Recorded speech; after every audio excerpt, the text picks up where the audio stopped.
So Yeah, we got some clouds. here it's 9 o'clock in the evening. Oh wow. So we'll try to make this a fast meeting so you can get some sleep. no, that's this is when my kids go to sleep, then this hour is for exploring the world. Okay, there you go. Yeah. So that's grown-up time. Understood.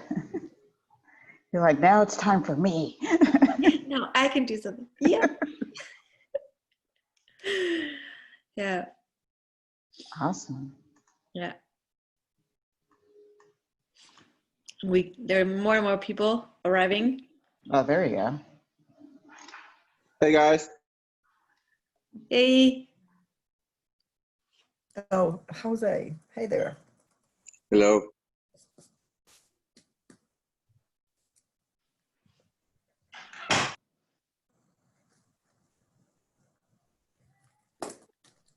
Are you guys working from home or are you in an office?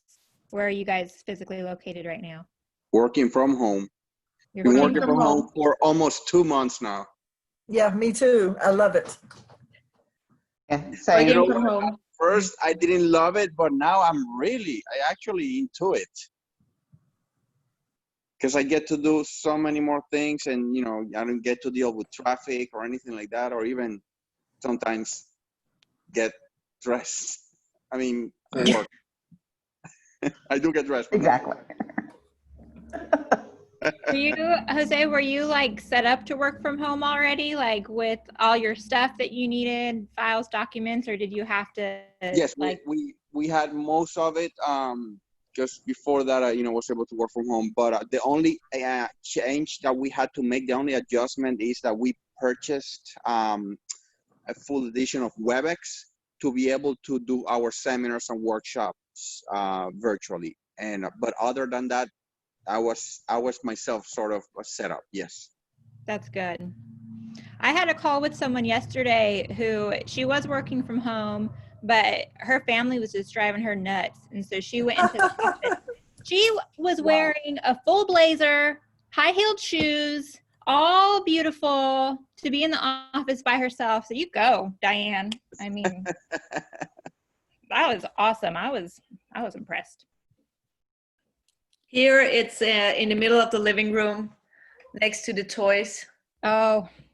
Yeah. Next to the train set, looks like. And then mommy's office at the right and the toys to the left. But normally you don't see that with the white background, right? Yeah, this is actually my house. I just have nerd things on the wall. So there's like Peggy Carter from Marvel, and this is, I think, a Neil deGrasse Tyson poster from when I saw him speak.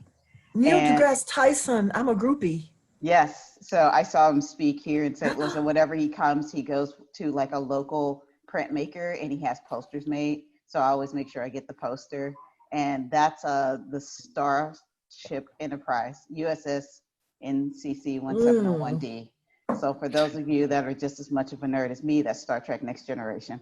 So. Oh, Lashana, we need to have some conversations about Star Trek. I'll reach out later. Usually find one. I have a communicator. There you go. Yeah. I think that's a good popcorn question.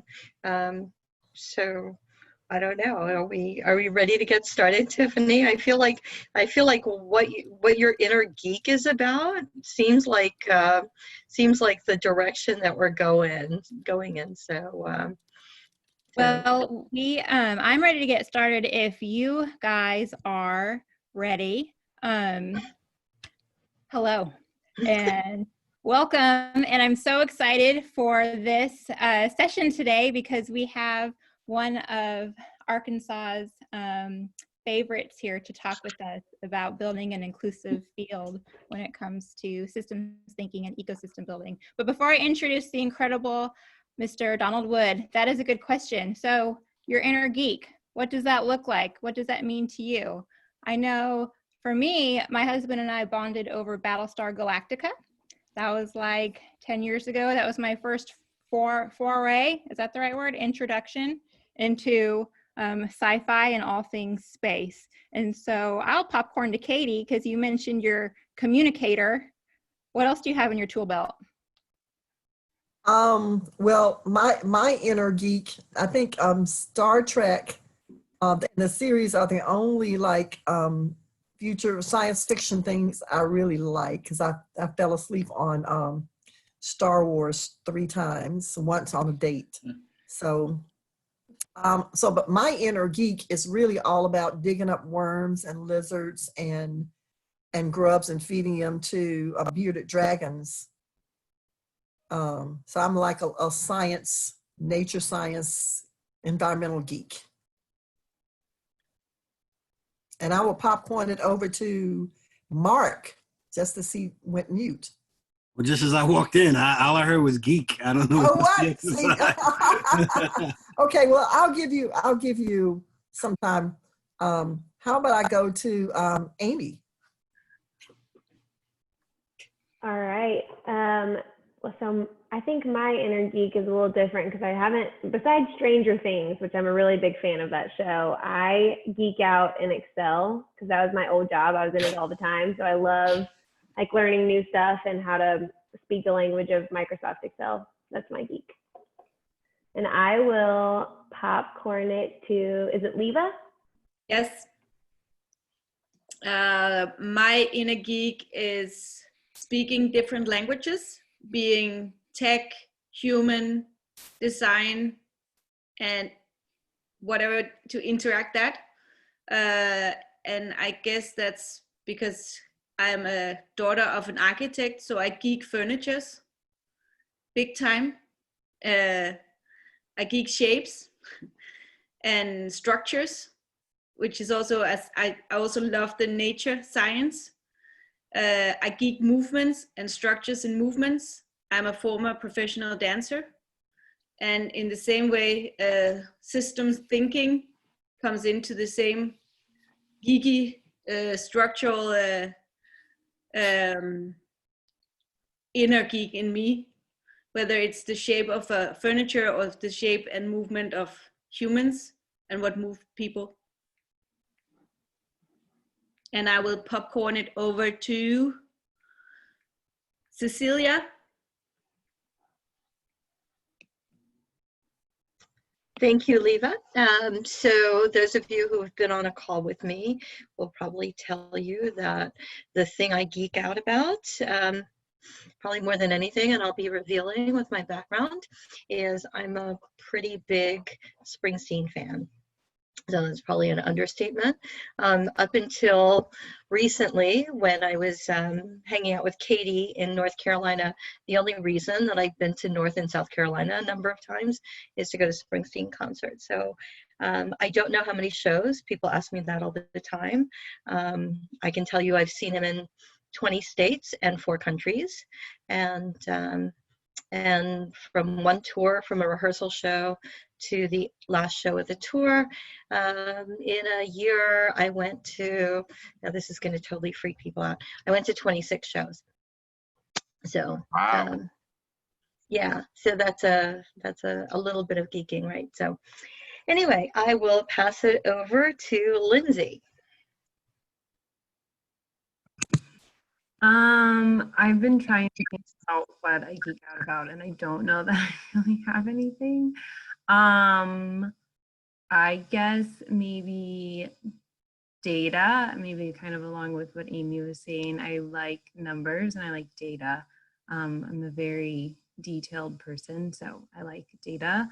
And I was gonna say Will Smith, however, it in no way compares to Cecilia's fan base. I could probably reenact the entire Bad Boys 2 movie word for word, or any song off of Big Willie Style. But I can't say that I've like gone to see like 20 of his shows or anything like that. I'll pass to Eric. Hello. Yeah, I was pondering this, and because I And I think what I arrived at is that I'm sort of an outer geek. So I'm just sort of geeky in a lot of different ways. The inner geek thing that I think I most respond to is sort of like civic tech.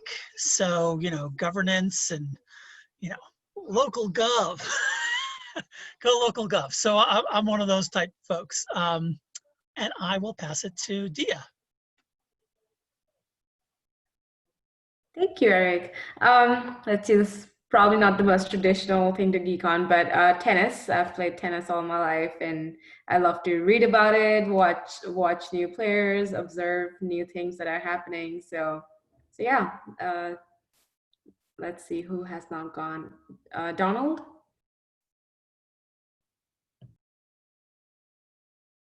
Thanks, Dia, and hello, everybody. I'll introduce myself, I guess, in a little while, but probably the biggest thing that I geek about, and I love the fact that Amy talked about Excel and Lindsay talked about data, because I totally geek out about philanthropy and nonprofit stuff. I know that sounds super cheesy, but pretty much everything I read in my spare time has to do with the nonprofit industry. I love the technical aspects of, the best ways to fundraise, to the best ways to, build a nonprofit budget. I love the budgeting process. So yeah, I think that definitely qualifies me as a uber geek.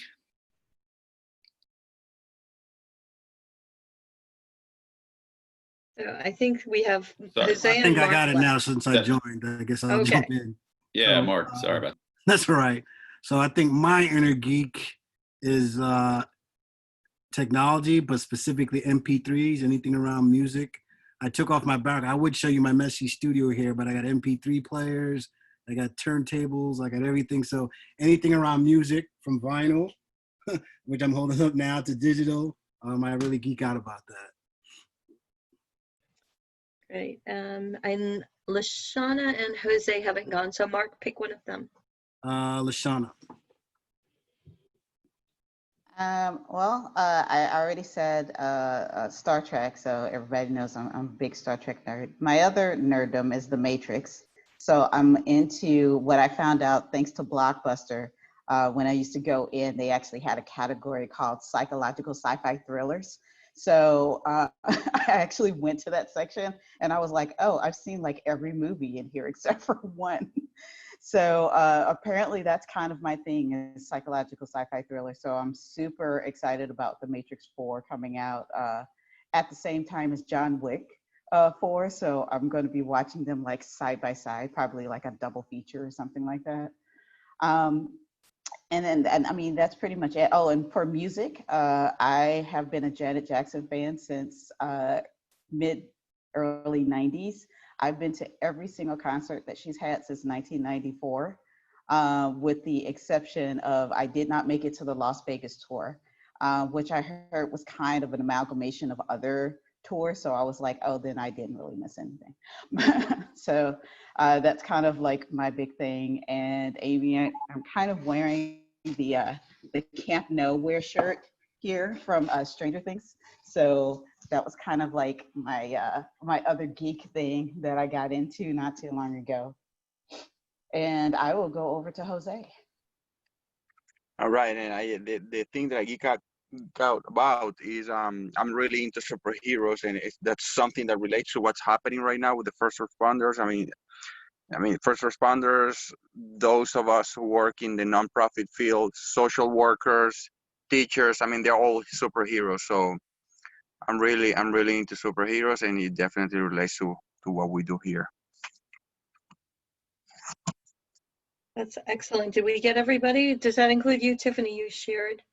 I did. I shared about Okay. Battlestar Galactica, which after Yes. hearing about everyone else's geek preferences, I feel like is kind of way on the lower spectrum, where I'll come up with something geekier next time for y'all. But with that, I am really honored and excited to introduce to you guys and gals and friends, Donald Wood. He is the executive director of Just Communities of Arkansas. He has an incredible organization that he's really grown from just him to he has a really good sized team. They do educational series, trainings, and even just conversations talking about social justice issues, DEI topics. And today he's going to talk about truth, reconciliation, and intersectionality in the context of systems thinking, which will be really, I think, great for us given the history of conversation that we have had together. And so with that, Donald, I will turn it to you. Thank you, Tiffany. And based on the chat, Tiffany, so to share my screen, is it okay if I go ahead and share that, or do I need to have Cecilia share? Okay. Nope, you've got the power. We've got it. Okay, got the power. Nice. Well, thank you all. I really appreciate this. This is absolutely an honor. I in all candor, was not familiar with entrepreneurial ecosystem building or the ESHIP organization, but after talking to Tiffany and doing some of my own reconnaissance, it's definitely something that is absolutely up my alley personally, and I think up the JCA alley. So I am going to share my screen, and what I'm going to do is there will be slides here through the slide deck that'll be part of the program, but this is meant to be as interactive and discussion format. So you'll get my prompts through that. We'll use the chat option as part of that, and then some of that we'll do as best we can to facilitate, orally and verbally. So let me.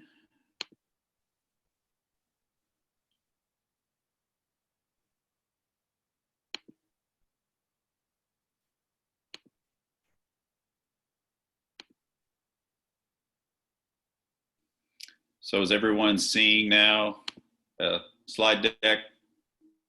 Yep. I can Yes. see it. Excellent. So let me minimize you all so I can.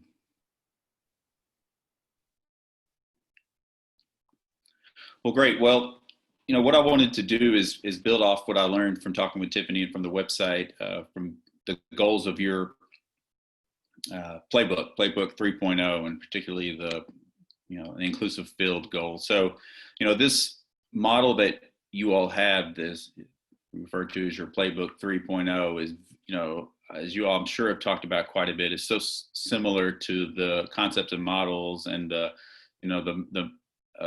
systems thinking for social change type work, like what Peter Singhi and David Stroh, work on, and also from the collective impact model that, came from the folks at like FSG and the Stanford Social Innovation Review. So this is very much up the alley of, like I said earlier, of JCA and myself. And I love that goal number one, and I don't know if this was intentional, but goal number one is focusing on the inclusive field, because at JCA, we are what we talk about is that we are a culture change organization. Systems is a somewhat nebulous term for folks that are not involved in the I guess the industry of systems thinking or structural change type work. But a lot of folks can relate to the concept of culture, especially we're talking about institutions and organizations. So we talk about our work is to build people's and build organization or institutional capacity for culture change, for systemic change. And we use a model that y'all may have talked about or come across, whether in this program or others, that Bobby Harrow, who is more well known for coming up with the cycle of socialization, but also coming up with the cycle of liberation, because liberation is really for us kind of the ultimate goal of inclusion and equity. And so the work that we do at JCA when we talk about building culture, and what we're going to talk about in our conversation about specifically building inclusion, is a kind of a cycle or steps of interpersonal work, interpersonal work, and institutional work that leads to systemic change. So you have the intrapersonal work, the waking up, getting ready, that work you do internally that leads to the interpersonal work. So the work that you do reaching out to other people, particularly people from different communities than the ones that you identify with. And then that leads to the idea of doing institutional work. So the work that you all are doing in your organizations, and therefore leads to the intra-institutional work that is otherwise known as systemic or structural change. And that's the idea of scaling and being able to maintain and integrate different institutional change with other institutions that creates that, community change. So I just wanted to give you all an idea, because I do think that your model, the 7 goals in the playbook, is very similar to the model that we follow here. And at JCA, it's our main focus, because we feel that in the world of systems thinking for social change, that not enough work is done at the intrapersonal level. So the level here, that waking up and getting ready, that a lot of times we jump to the interpersonal work, which is extremely important, equally important, and even the institutional work, so the policy change and the procedural type changes, and those type of things. But when we don't do the proper capacity building at an intrapersonal level, then a lot of times systems of oppression or systems of discrimination just metastasize into other forms of oppression or cancer. And the work is just not done. It just looks different. And, although even if intent is good, impact is still discriminatory, still oppressive. And so we want to really focus on at JCA about doing that intrapersonal work. And so that's why, since inclusive field is your #1 goal, I thought it would be good for us to walk through. And again, this is mostly what JCA does when we do our training and our workshops, is focusing on this aspect. So this works perfect as far as context of what Tiffany asked me to talk about. Before I do that, though, what I want to do is for us to quickly connect. I know you all know each other very well, but this will be helpful for me to get to know you all and connect in a short amount of time, but also maybe for you all to grow your connections a bit stronger. So what I want you to do in the chat feature is answer those 3 things. Just write your name you prefer to be called, your preferred pronouns, and your location.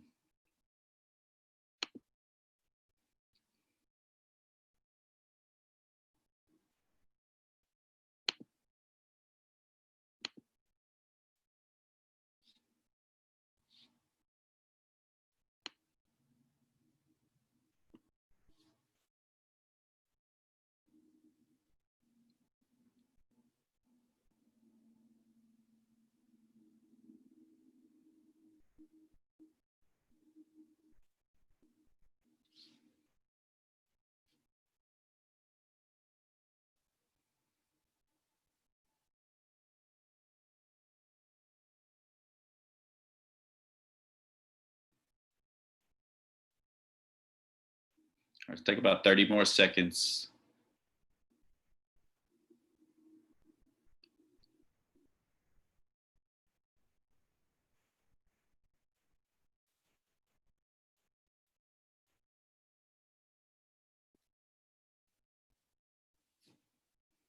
Okay, I think that is everyone.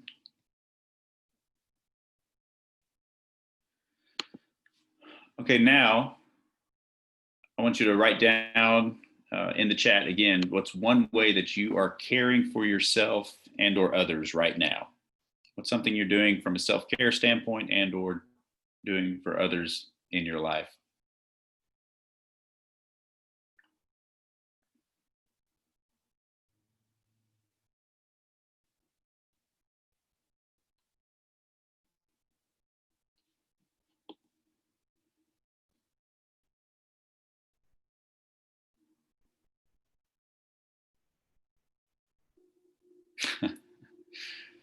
Nice.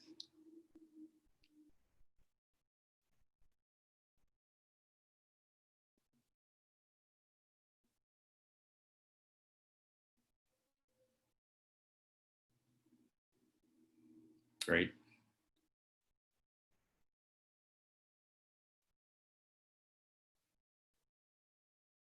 Very nice. Okay, and now for the final question. This is not something that I want you to put into the chat, but I want you to take 30 seconds to think to yourself, answer to yourself truthfully the question, why are you here? Why are you here as part of this ESHIP program? Just, yeah, I just want you to think about that for 30 seconds. No need to answer in the chat.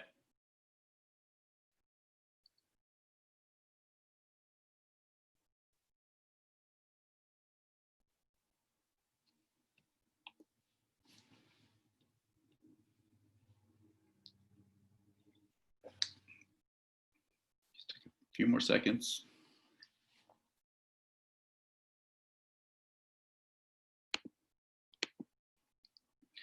Okay. Thank you for all for doing that. I appreciate that. You know, I felt comfortable doing that exercise and going even into that why question, which is a very a personal, important question for us to ask, you know, because you all know each other there, and I thought you felt comfortable. But a lot of times in this work that we do in ecosystem building is that a lot of times what we do in terms of focusing on what's possible, what are the next steps that how can we be innovative, meaning how can we produce, how can we create? We a lot of times don't really think about our past and the history of what got us to where we are and what has created the truth, whether that's our personal truth, other people's truth. And so a few years ago, a book was written by a gentleman from Stanford and one from Duke, who actually are brothers, about called The Power of Moments. And they talk about tripping over the truth.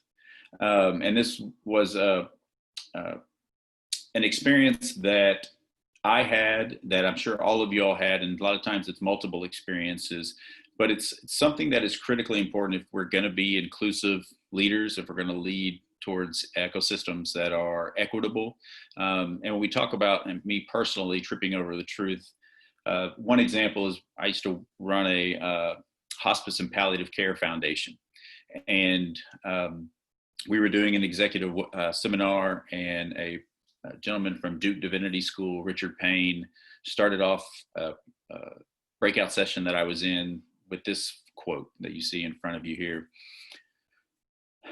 For me, as someone who is, I say, just, you know, the epitome of privilege, and, you know, for a lot of people that word might be a dirty word, but the fact is, the privilege, advantage, whatever you want to call it, some of us have been born into a system, born into cultures where we just simply have advantages that others don't because of where they were born, or cultures they were born into. You know, I am someone who's white. I'm a cisgender male, heterosexual.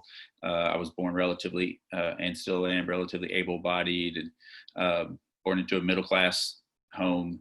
And so there was no doubt in my mind that my life was shaped significantly by that. And here I am in my, at the time, in my mid-30s, and taking part in this webinar. And this phrase, or this quote, comes across from the presenter, and it shook me. And at that moment, I tripped over the truth, and it led me down a path that to where I am now. And the truth was that led me, especially in particular with healthcare, was the treatment that healthcare systems created, and the discriminatory and oppressive and deadly treatment that people of color, especially African Americans, experienced for decades, and still to a large extent, as we can see from COVID-19, experience. And so that was a moment for me of tripping over the truth. And so what I want to do today is try to create that same experience in a relatively short amount of time, but hopefully provide you all with an experience that lingers, that will allow you and hopefully encourage you to not only seek out, because these tripping over the truth moments are going to happen no matter what. It's what you do with those. It's how you reckon with those moments that's going to help develop that interpersonal, what I call inclusive stamina, inclusive muscle, in order to be an effective, inclusive leader in an entrepreneurial ecosystem. So JCA's theory of change, we call the path to inclusion, that we're going to walk you through today, or these 5 steps here. And I should be clear too that if it's okay with you all in the group, I will send you this PowerPoint presentation. So you'll have this with this information. So no need to furiously be taking notes and trying to keep up.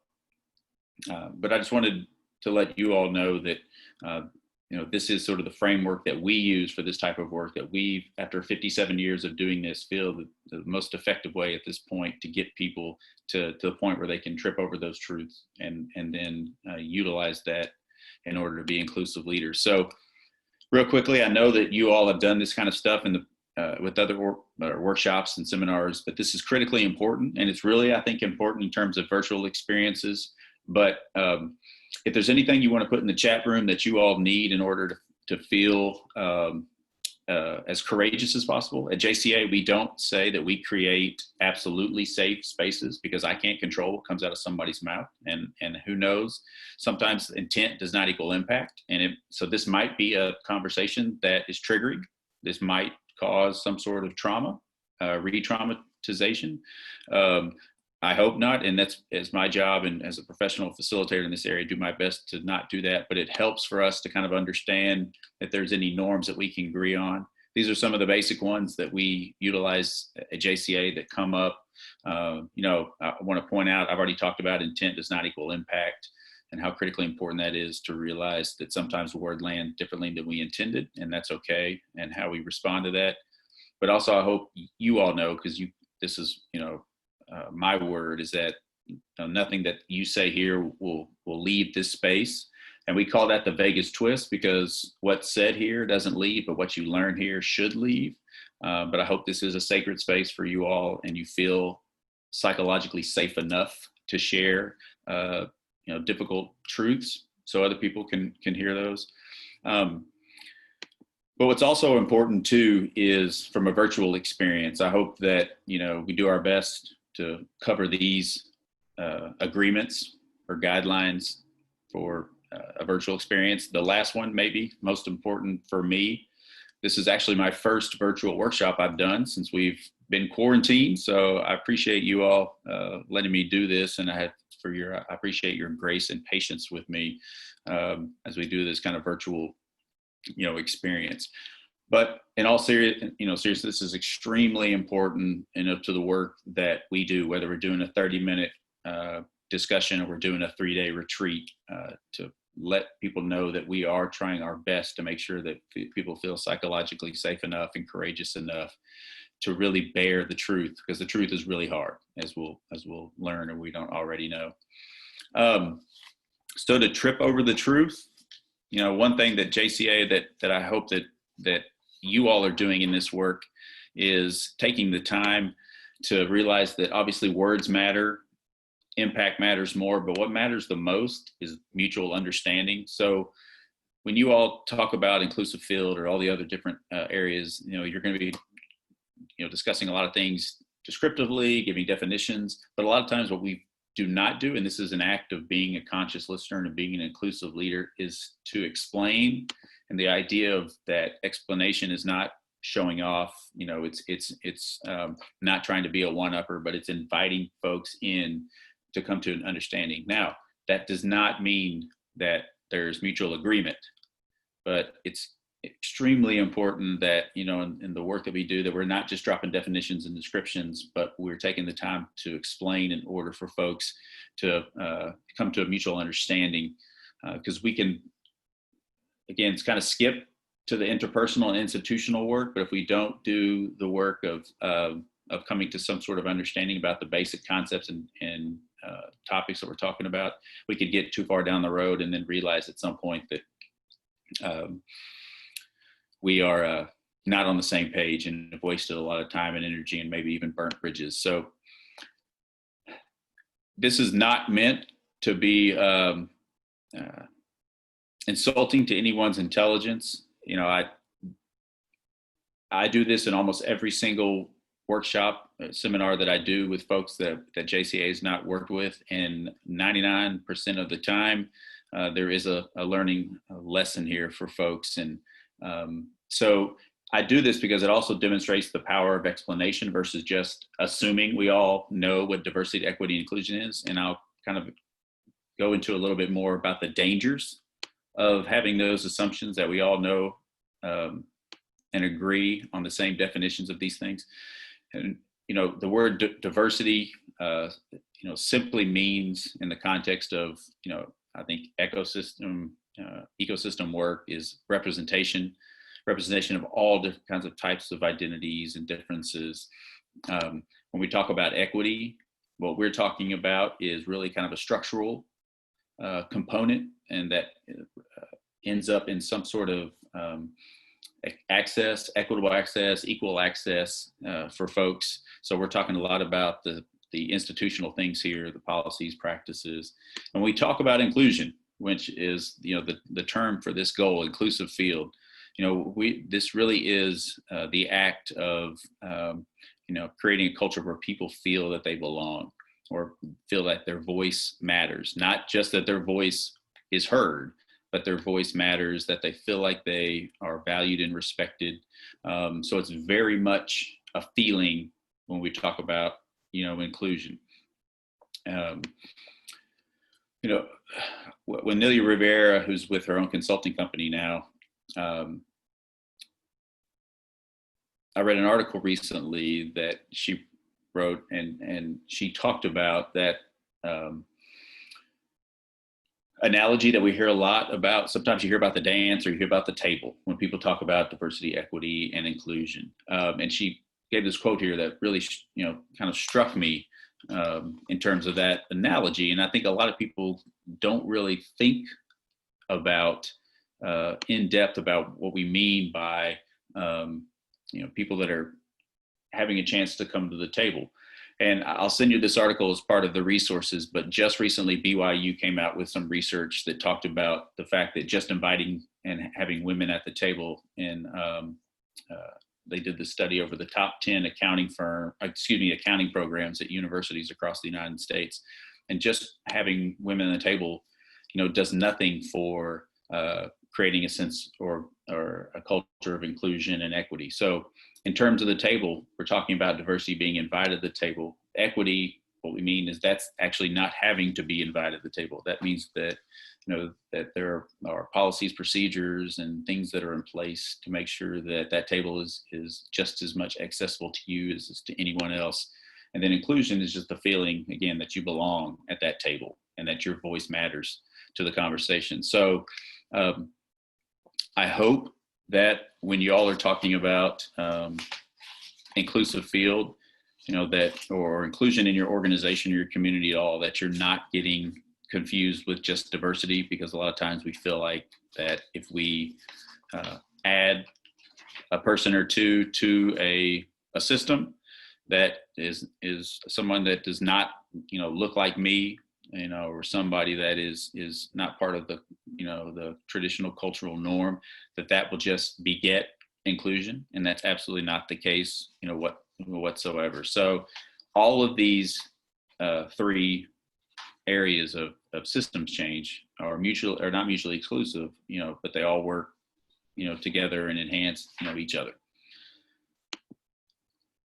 So what I want to do now is I'm going to pose some questions to you all. And what I want you to do in the chat is, if you're comfortable, I want you to write your response in the chat to it. If you do not want to, I completely understand. There's nothing that I will force you to do, in this session. And then I'm going to ask one person if they would feel comfortable sharing their response. And so I'm going to give you about 30 seconds to respond to the question, again, in the chat, or just think about it. And then I'm going to ask somebody if they would be willing to respond to the group. And this is kind of for us to get to that point where we start to kind of trip over our truths. So when were you first aware of yourself as a member of a particular racial group? I want you to take 30 seconds, either in the chat or just think about, when were you first aware of yourself as a member of a particular racial group?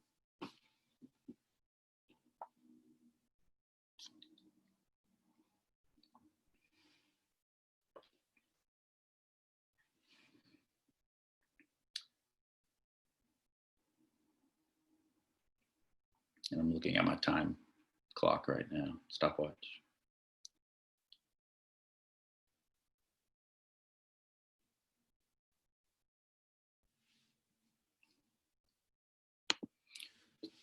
Okay.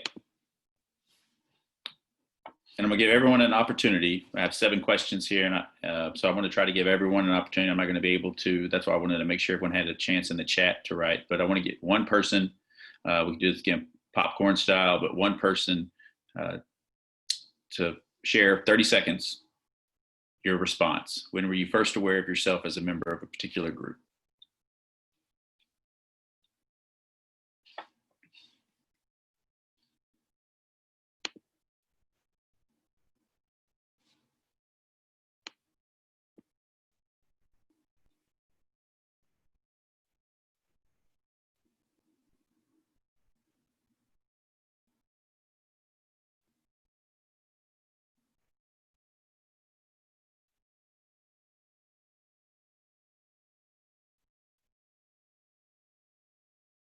Well, I'll say that I never thought about it until we moved to Arkansas and I was in my early 20s.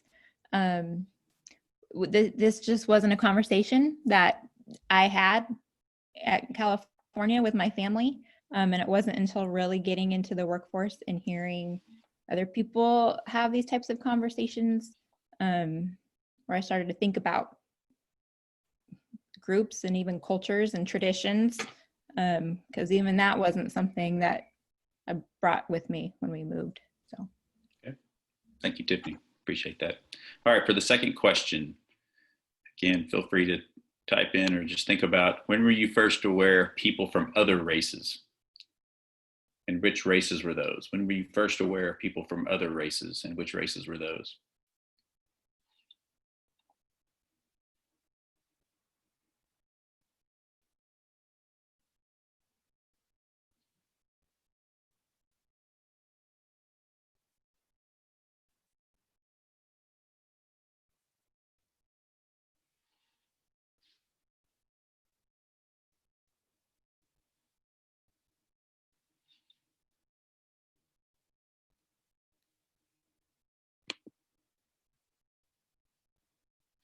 Okay. Is there anyone that'd like to share your response? Well, I would like to share.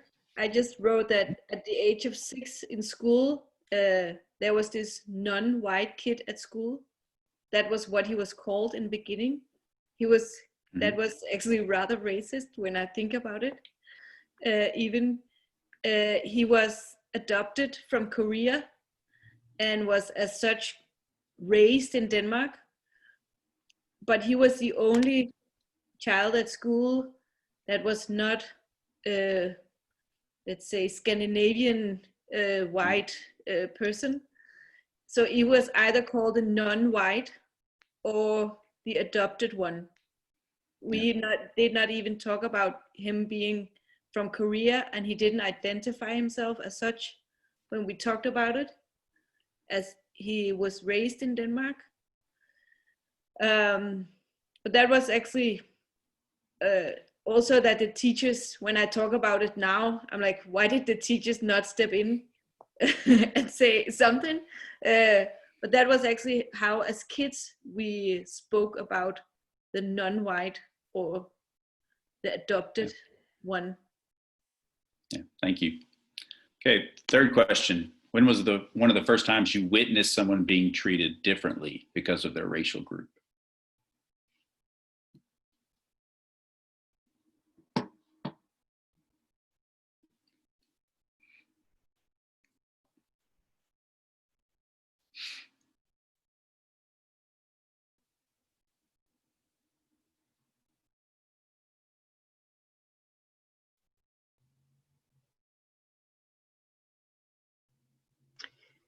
So while people are typing in, I'll share, because it keeps going back to the same place. I grew up, my family's of Taiwanese descent, and I was born in Japan, and I didn't realize what xenophobia was until I got to kindergarten, and I didn't realize that what I was experiencing in kindergarten was xenophobic. I attended an English-speaking Catholic school, and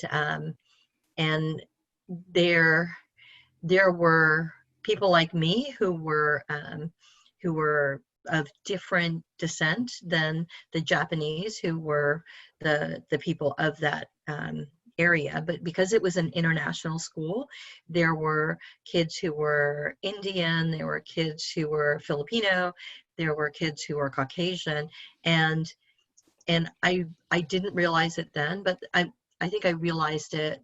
I didn't know what it was, but all the kids got treated differently by the nuns, which changed the way we treated each other, because we were modeling what we saw. So, so the differences were pointed out, and then because the differences were pointed out, we perpetuated that. Oh, I guess we're not supposed to play with the other kids. Yeah. That way. Thank you. Okay, the next question. When was the first time that you experienced being treated differently because of your racial group? I'm sorry, I have a typo there. When was the first time that you experienced being treated differently because of your racial group?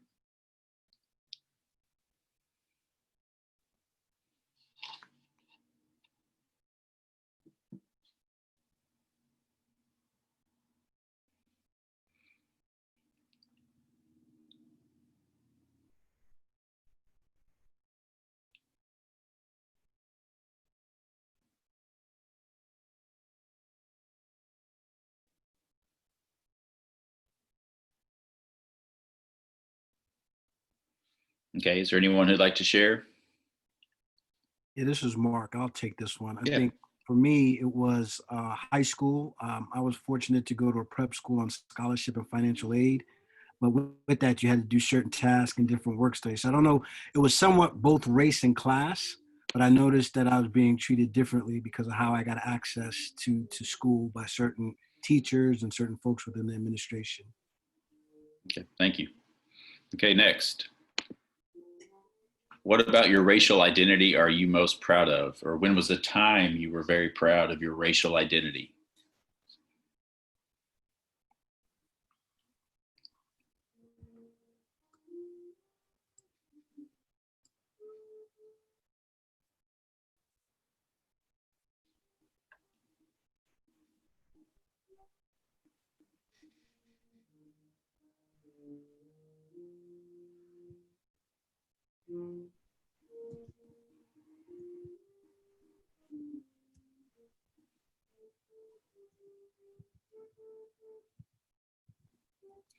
Okay, is there anyone who'd like to share?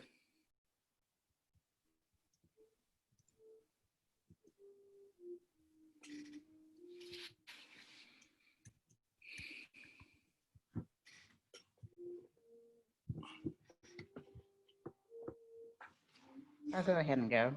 Okay. For me, I grew up in East St. Louis, Illinois, which for people who don't know is 98% Black. So I never really knew that there was anything different than having the pride in who we were as a people and our culture and where we came from. So it wasn't really until I got older that I even learned that that was a thing. So for me, it was kind of this very dystopian feeling that I was like, oh, there are other people who had to learn this. This was something that I was surrounded by. So it wasn't anything that I actually ever had to consciously think of. So if anything, even though it was below the poverty line, I would kind of attribute that as a good plus for that community. Yeah. Thank you. Thank you. All right, next question. What is one of the most challenging things about being a member of the racial group that you identify with, and how do you face it?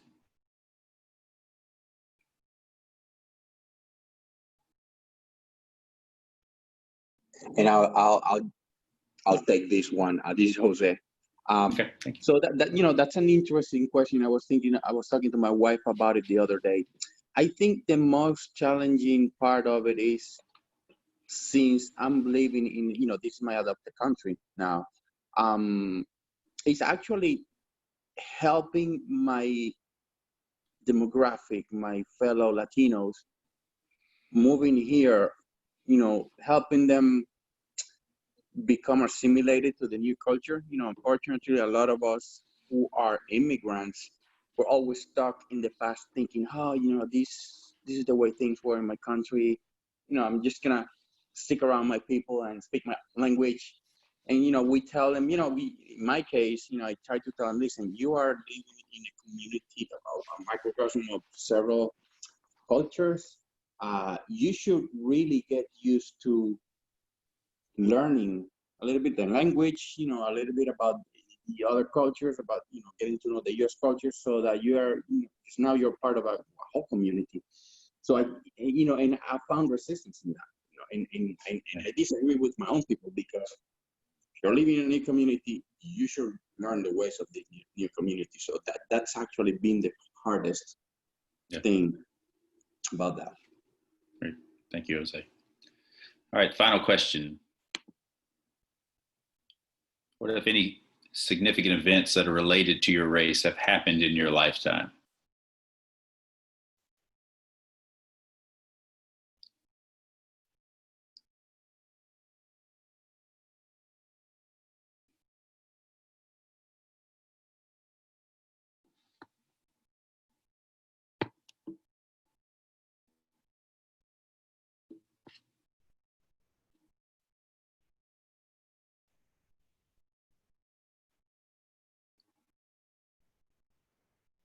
Mm-hmm.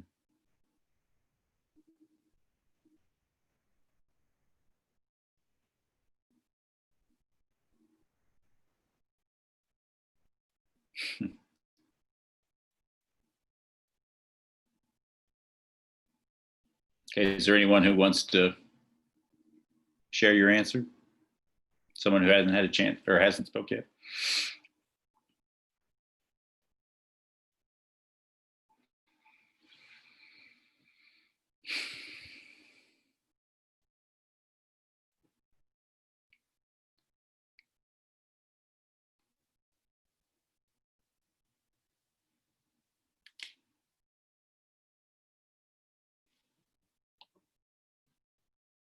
Well, if no one else goes, then I can. I would like to share a story. As a Dane, I have experienced to be able to travel freely anywhere in the world. I've never felt scared of my life based on my nationality. Whereas when a Danish cartoonist decided to draw the Prophet Muhammad,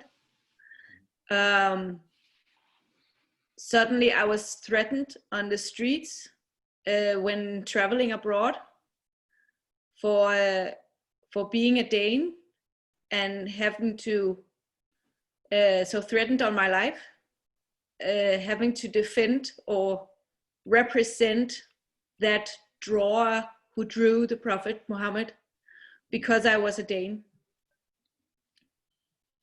That was a rather significant event, I would say, both in the worldwide, but also personally, it had effects on people traveling. Yeah. Thank you, Leva. So I'm curious, if they get popcorn style, whoever wants to go, what was something that jumped out at you as far as something somebody said, not specifically necessarily what they said, but something that jumped out about how it made you feel during any of those question responses, whether it's something someone said or something you read?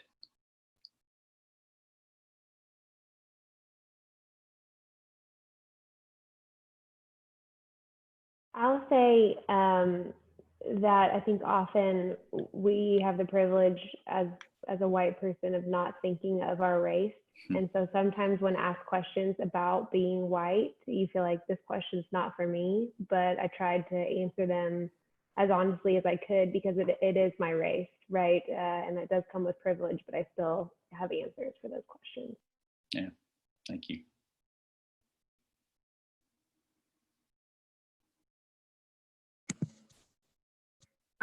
Something that I thought was interesting, that not to make this too controversial of a statement, but so when asking an event in history that was impacting our race, I said President Barack Obama becoming president.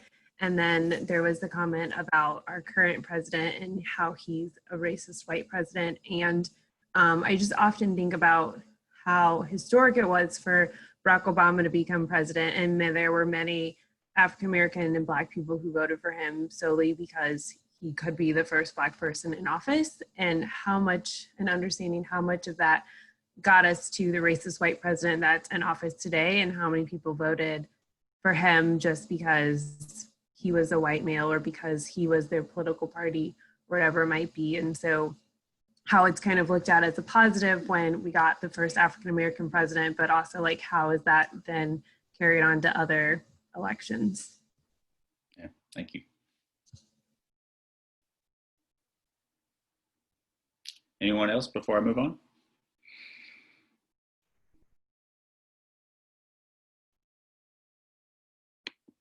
Okay, so what I'll leave you all with is the idea of a particular type of analytical sensibility or a lens that I think that you can use in terms of helping develop the inclusive leadership skills that you all are seeking out in your playbook. And a big part of the programming that we do at JCA, part of it is about identity and intersectionality. So I just wanted to quickly touch on, when we're talking about, identities, we kind of talk about, at least from our perspective, the big nine, the ones that typically come up the most that we see in our political narratives, in our social narratives, in the media. But then of course there are many other social identities that are critically important to people and who they are. So that's what we're talking about. We're talking about identities. We're not just talking about those big nine, which a lot of times people automatically kind of think about. But what we're talking about is, when we, in the terms of intersectionality also, this is a social theory that Kimberly Crenshaw created several years ago, and she's still a major player and thinker in the world of identity and human relations. And intersectionality is that analytical sensibility that a lot of folks who even understand the concepts of diversity, equity, inclusion are not able to translate that into inclusive action or equitable action because of, I think, the inability to use that intersectional lens, that inability to kind of understand the fact that all of us, are made up of several different cultural backgrounds and identities, and those are at any given time overlapping in multiple ways that cause us to experience the world differently, not only from other people, but differently from how we experience the world earlier the day before, the week or month, before.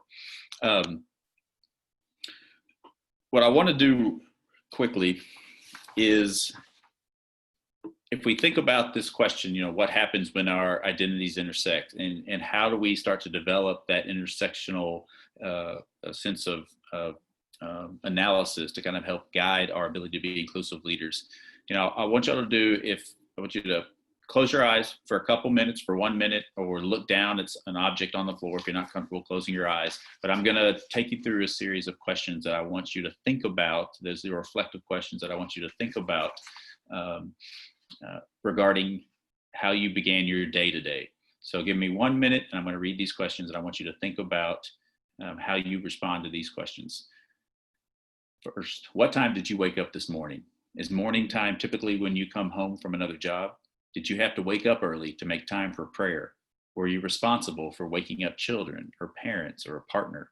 Did you have to take any medications? Did you have any physical health routines to prepare you for moving throughout your day? Did you have to pack your meals because of dietary restrictions? What did you have to do today to represent your gender?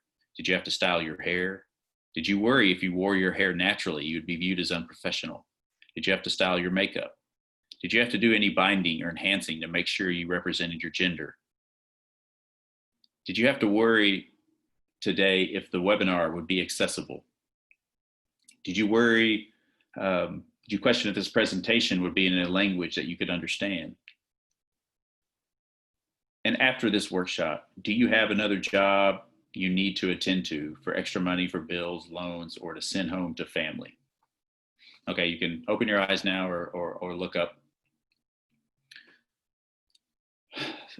To anyone, what's initial reaction you have to those questions about the things we think about or don't think about beginning our day.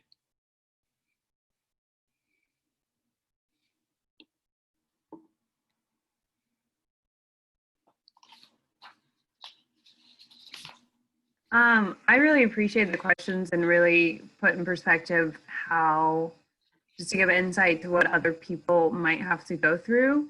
And we're not all in an office now, but I think it also just kind of like gives us a reminder where sometimes we're working with other people, and it might seem because we have the same job and we work at the same company that we're all on the same playing field, but I often don't think about maybe the other challenges or other parts of their lives that impact how they do their work every day and what they might be bringing to their job every day. So just to be mindful that we all have our differences and our own stories that we're bringing. Thank you. And one other person, we have just a couple minutes left.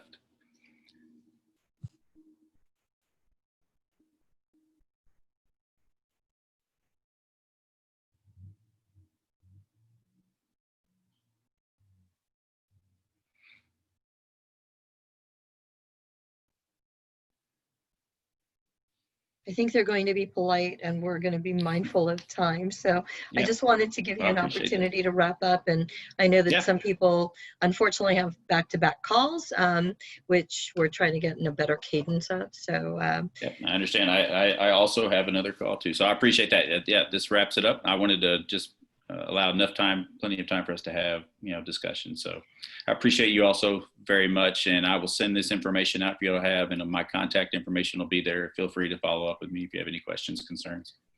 Thanks so much, Donald. Thank you. Yeah. So if you will go ahead and share the recording. I'm going to share the recording, Donald, and Okay. but I will not share the chat. And Okay. if anybody has Thank any concerns about the recording being shared publicly, please email and let me know so that we can share it amongst the people that were on the call and not necessarily outward. So we've done that on other calls as well. I wanted to give a shout out to JCA and the wonderful work that they do. Living in Tulsa, we have an organization here that's kind of a sister organization to JCA, and it's funny because I have this shirt right here. So I used to be an advisor for Camp Anytown, which is a program that JCA does. So for several years, I was involved in that program, and I can tell you that the work that they do is incredibly impactful, and I'm still friends with some of the students, the delegates that were there for the couple of years that I was an advisor. So learn more about the organization. We'll share that in the agenda. And thank you again, Donald, for framing and leading us through this sometimes very challenging conversation. Thank you, Tiffany, for making sure that we got here and let people know, and then we'll put this on the dashboard. So. All right. Thank you all. Thank you, Donald. Is there anything else that we need